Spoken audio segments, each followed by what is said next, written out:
Hello guys, welcome back to my YouTube channel. মই আজি আপোনালোকৰ ওচৰলৈ নতুন ভিডিও এটা লৈ আহিছো। আজিৰ ভিডিওটোত এই বিষয়ে আপোনালোকক কম যে Apdcl My Bijulee App টো আপুনি কেনেকৈ আপোনাৰ মোবাইলত লগইন কৰিব পাৰিব, মানে লগ আউট কৰাৰ পাছত আপুনি কেনেকৈ লগইন কৰিব পাৰিব My Bijulee App টো। আজিৰ ভিডিওটোতে সকলো আলোচনা কৰিম।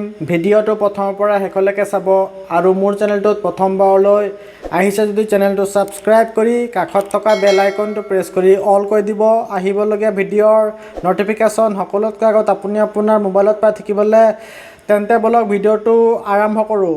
প্ৰথমতে আপোনাৰ মোবাইলত My Bijulee App টো ওপেন কৰিব। My Bijulee App টো ওপেন কৰা হোৱাৰ পাছত চাবলৈ পাব ইয়াত দিয়া আছে লগইন কৰিবলৈ আহিছে, ওপৰত দিয়া আছে welcome to My Bijulee।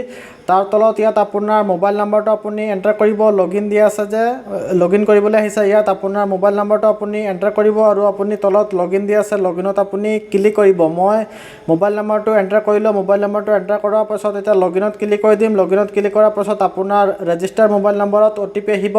OTP টো আপুনি ইয়াতে বহাই ল'ব। ভেৰিফিকেশন কোড দিয়া আছে তাৰ তলত OTP টো আপুনি বহাই ল'ব। বহোৱা হোৱাৰ পাছত আপুনি ভেৰিফাইড ক্লিক কৰিব। ভেৰিফাইড ক্লিক কৰা হোৱাৰ পাছত আপোনাৰ My Bijulee App টো মানে লগইন হৈ যাব। লগইন হৈ পেলাই চাবলৈ পাব ইয়াত আপোনাৰ কনজিউমাৰ নাম্বাৰটো শো কৰিব। আপুনি ইয়াতে ক্লিক কৰিব। ইয়াত আপুনি ক্লিক কৰা হোৱাৰ পাছত আপোনাৰ গোটেই স্মাৰ্ট প্ৰিপেইড মিটাৰৰ ডিটেইলছসমূহ শো কৰিব। ওপৰত কাৰেণ্ট বেলেন্সটো শো কৰিব আৰু গোটেই ডিটেইলছসমূহ আপুনি আপোনাৰ মোবাইলত চাবলৈ পাই যাব। তো ভিডিওটো ভাল লাগিলে লাইক কৰিব, শ্বেয়াৰ কৰিব আৰু সাবস্ক্ৰাইব কৰি কাষত থকা বেল আইকনটো প্ৰেছ কৰি অল কৰি দিব। Thanks for watching.